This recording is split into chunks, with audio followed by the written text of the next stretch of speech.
Sí, buenas tardes, feliz año a todos los usuarios de este interesante canal académico llamado Sinderesis TV.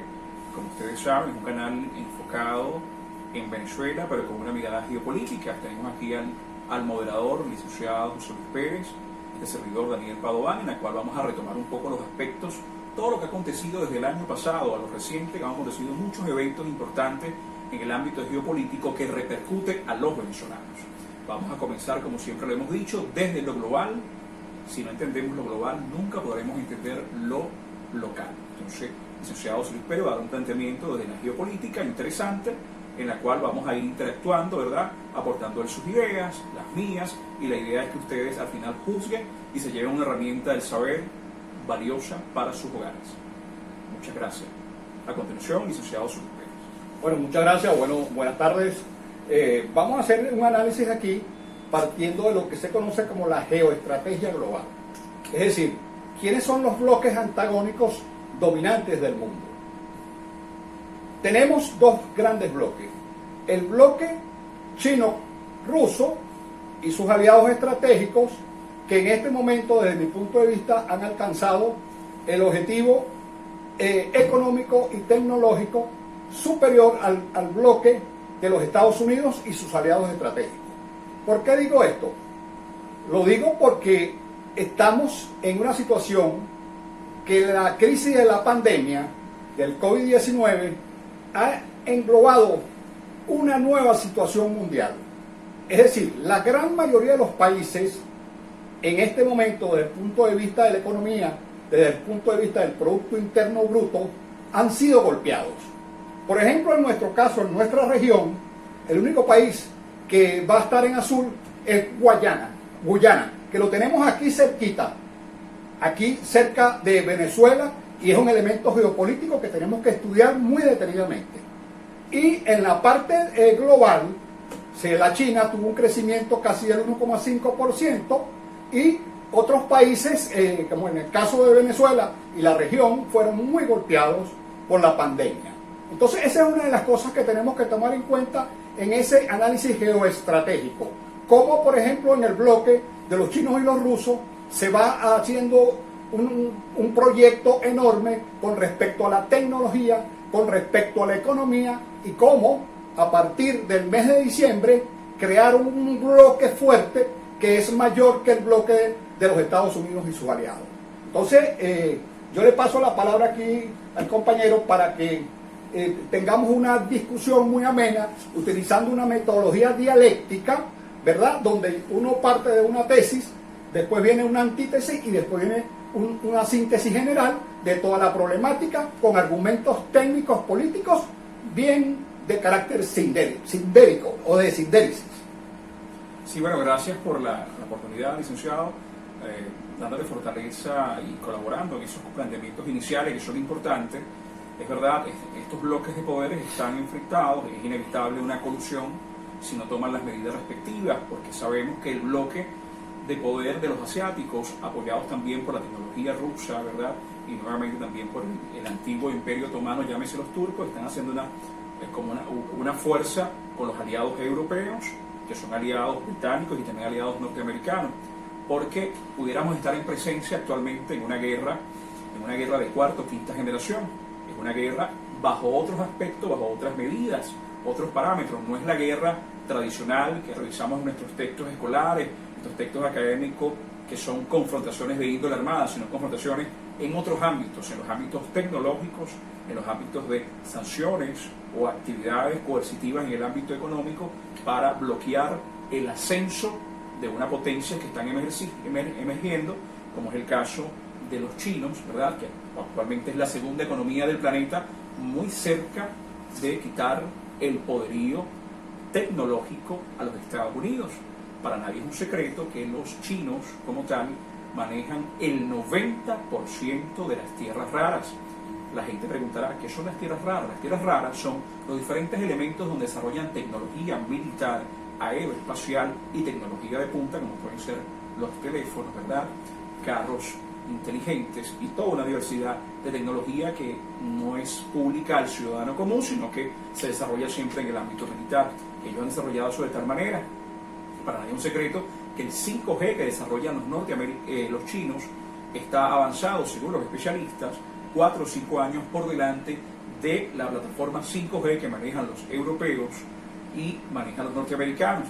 Por eso es que hay esa confrontación, porque entonces la visión norteamericana de estos aliados nos venden la idea y la señal, o quieren hacer parecer, de que bueno, sí, creemos en el libre mercado, pero no dice, pero el libre mercado si nosotros lo dirigimos. Entonces tú dices, bueno, pero ¿es libre mercado o es simplemente un argot publicitario? Porque en la práctica es, yo dirijo, yo pago, cobro y me quedo también con el vuelto. Entonces es un tema de una dinámica interesante. Ahorita vienen unas sanciones de gobierno reciente en la última salida, que después vamos a hablar del tema de Trump, que es importante abordarlo.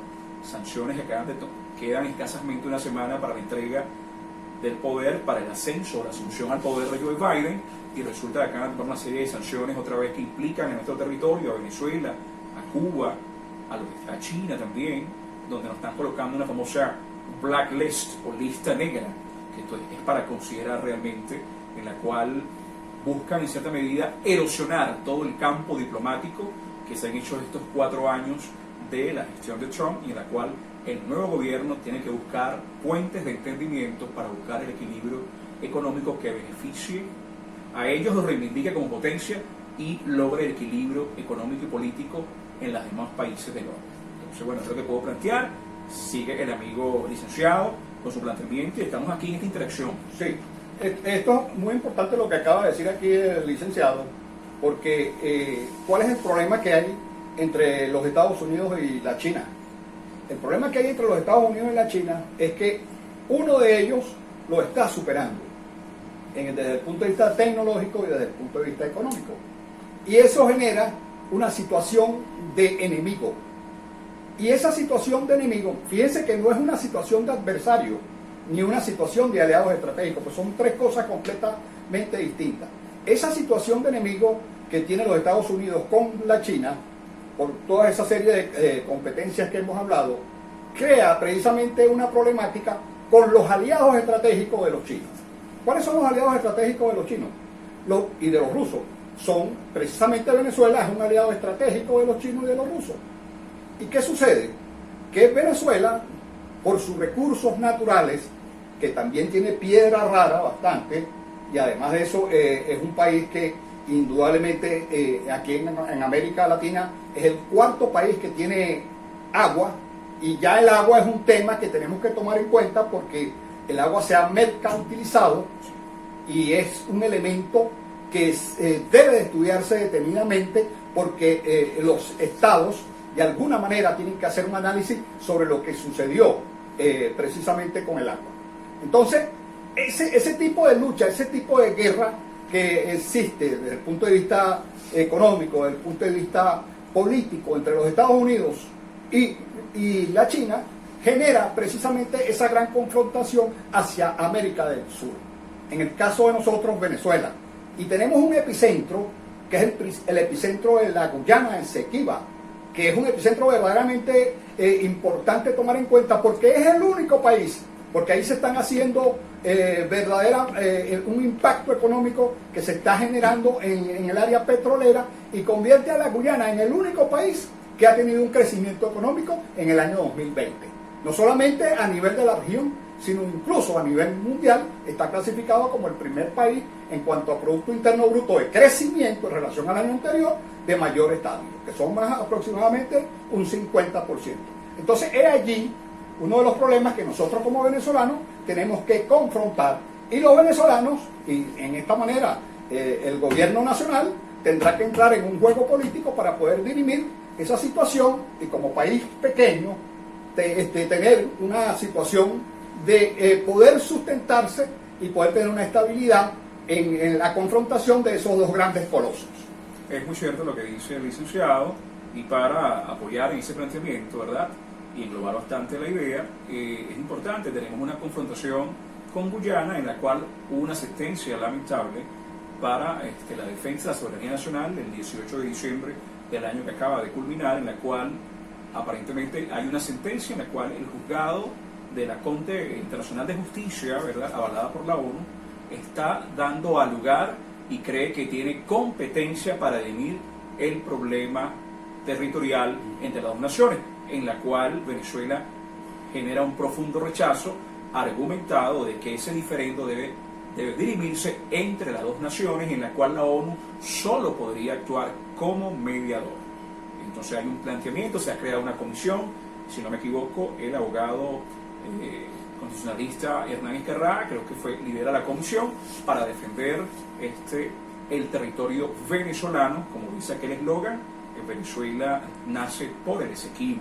Y es un tema que debe unirnos como venezolanos, no es un tema de parcialidades políticas, es un tema de la defensa de la soberanía que nos compete a todo un colectivo nacional.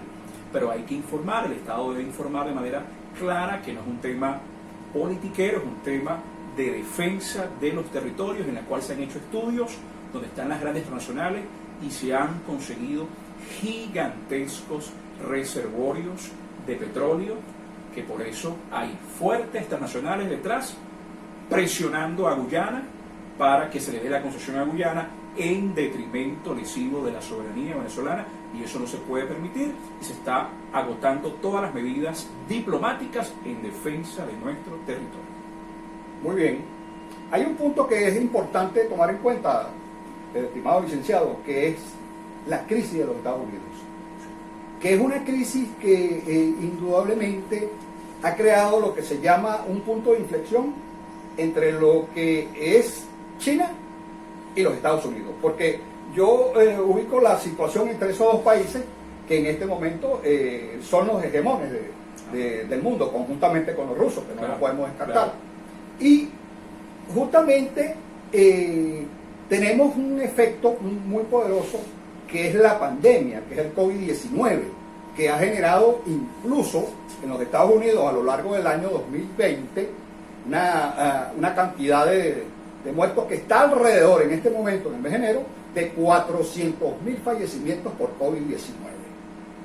Eso significa nada más y nada menos que el 15% del total de fallecimientos que ha habido en los Estados Unidos en el año 2020, que fueron un total de 3 millones. Y esa cifra es justamente una de las mayores cifras que hay en todo el siglo, en el siglo XXI y parte del siglo XX, porque es la cifra que ha causado mayor impacto incluso que hasta el año 1918. Entonces fíjense la situación de crisis por la que está pasando los Estados Unidos, que ha implosionado su sistema de sanidad, de salud, que es algo que hay que tomar. No nos olvidemos que ese es el primer país que existe, que está en este momento manejando la economía conjuntamente con los chinos, y debería, en todo caso, que los chinos sí hicieron eso, los chinos superaron esa etapa de la pandemia a través porque fueron los primeros, de un riguroso metodología que aplicaron para poder estabilizar el problema. Eso no quiere decir, porque fíjense que la pandemia del COVID-19 o el nuevo coronavirus es un tema que no es que va a seguir vivito en el año 2021, porque se va a entrar en otro tema. No estamos en la pospandemia. Por lo tanto, la economía mundial, manejada por esos dos países, va a tener precisamente esa problemática que resolver.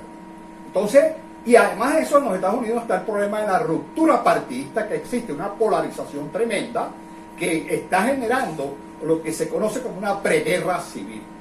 Entonces, es algo que el nuevo gobierno tiene que tener su mirada puesta en el primer lugar a solucionar el problema del coronavirus, del COVID-19, y estabilizar la problemática de la economía que existe, que de alguna manera nos impacta a todos en el mundo. El problema de los Estados Unidos impacta a todo el mundo, incluyendo a los chinos, porque los chinos son uno de los principales deudores de la moneda del dólar, de la Reserva Federal.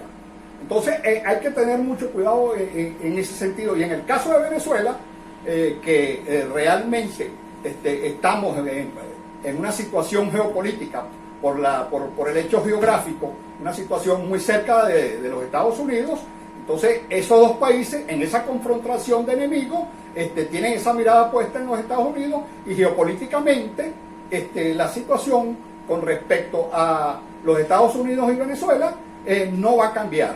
Quizás algunos matices con el nuevo gobierno, pero su mirada geopolítica es bipartidista. Entonces, esa es una de las cosas que nosotros como venezolanos tenemos que tomar en cuenta en el juego político geoestratégico mundial.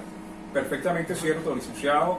Como lo comentábamos inicialmente, si no conocemos los intríngulis globales, poco podremos entender lo local. Y es verdad lo que comentaba el licenciado, en la medida de que viene un nuevo gobierno al poder, de Joe Biden, ¿verdad?, en la cual viene con un grupo de partidarios políticos, en la cual cambiará un poco el matiz, pero la política de Estado es la misma. Es la filosofía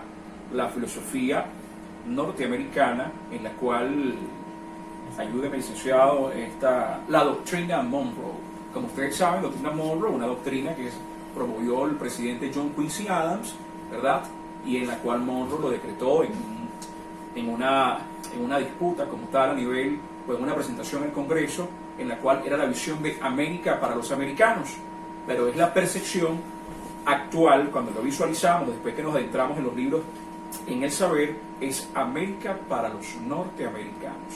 Entonces los norteamericanos tienen una percepción de que el Caribe, de que todo lo que esté detrás de los Estados Unidos es su mare nostrum, ¿verdad? Y eso hay que tomarlo en consideración. De verdad que es una política en la cual ha tomado con una iniciativa de apoderarse de todos los recursos de Sudamérica, y si nos metemos en Google a buscar las intervenciones norteamericanas aparentemente en pro de la democracia, sencillamente Google colapsa. Porque han habido tantas intervenciones de manera no democrática, pero muy bien amparadas por el mainstream media, que son las corporaciones mediáticas, y ahora con esta nueva figura emergente que es importante, que es la gente de Silicon Valley llamado el GAFAT. ¿Qué es el GAFAT? La gente dice, bueno, es GAFAT. GAFAT es Google, es Apple, es Facebook, es Amazon, es Twitter. Y acaba de ocurrir un incidente de escala global que ha sido público y notorio a nivel de las redes, como un privado que maneja un emporio de las redes sociales. Sabemos que Facebook, es importante que la gente tenga claro, Facebook maneja aproximadamente 4.500 millones de cuentas afiliadas a escala global. Se estima que la población mundial está estimada, según la ONU, en 7.500, 8.000 millones. Estamos hablando más de la mitad de la población mundial. Y de los ciudadanos, por información de la última reunión del G20, en el informe técnico final decían que los ciudadanos en la población mundial hay aproximadamente 5.500 millones de personas conectadas al Internet. Imagínense la trascendencia y el poder que emergen las redes sociales, y han tomado un evento que ha generado una controversia a nivel mundial, que es sancionar a un presidente, callarlo. Primero el mainstream media, las corporaciones mediáticas tradicionales, Fox, CBS, a escala global, y asociadas con esto que llaman el GAFAP, que es la gente de Silicon Valley, ¿verdad? Censurar a un presidente, un privado tomándose el poder en sus manos, autodirigiéndose el censor del mundo. ¿Eso es correcto? Yo decido qué es lo bueno y qué es lo malo. Eso no debe ser sancionado por las naciones a través de comités que defendan a todos los usuarios. Un tema para debatir, porque si sancionan al país, al presidente del país más poderoso del planeta, ¿qué puede quedar para el ciudadano de a pie? Sencillamente somos poco o nada. Es para cavilar profundamente, ¿no? Entonces también tenemos que tomar en cuenta, hacemos un salto histórico y nos adentramos en Venezuela, ¿verdad? Dentro de la geopolítica, ¿qué promueve Venezuela? El licenciado lo tiene muy claro. ¿Qué promueve Venezuela? Venezuela promueve la política de la multipolaridad, ¿verdad? En medida que hay este asedio, ¿verdad?, estas medidas coercitivas que no son sanciones, porque ninguna nación se puede abrogar el derecho de sancionar a otra, son medidas coercitivas. Venezuela aplica la política de la multipolaridad, y gracias a esa política inicial se ha logrado tener asociaciones estratégicas con China, que es la segunda economía del mundo, apoyado con Rusia, que es el país con mayor tecnología avanzada del mundo, como lo decimos nosotros, lo dicen los catedráticos norteamericanos, que con la tecnología a nivel hipersónica que han desarrollado los rusos, se han adelantado aproximadamente 5 o 10 años a la tecnología militar norteamericana. Y ahorita en un artículo que vi del Global Times, ¿verdad?, en la cual salía que la primera computadora cuántica que acaba de crear los chinos es 10 veces superior a la computadora cuántica norteamericana. Entonces veamos que El problema ahorita, el mundo se va a decidir quien tenga mayor poderío y control económico y tecnológico. Entonces hay que tomar eso en consideración. Por eso que Venezuela juega un papel importante, porque Venezuela ha sido bendecida y somos un gigantesco reservorio de minerales, de energía no renovable. Tenemos coltán, tenemos petróleo, tenemos bauxita, tenemos oro en cantidades insospechadas. Entonces somos en cierta medida, para los centros de poder, somos el dorado prometido, sin lugar a duda. Le cedo la palabra al licenciado. Sí, hay un punto que tocó el licenciado, pues, que es muy importante analizar, es el punto de lo tecnológico, ¿no? Porque lo tecnológico va casado históricamente, ya en un programa anterior hicimos un análisis de lo tecnológico en cuanto a los armamentos de guerra, va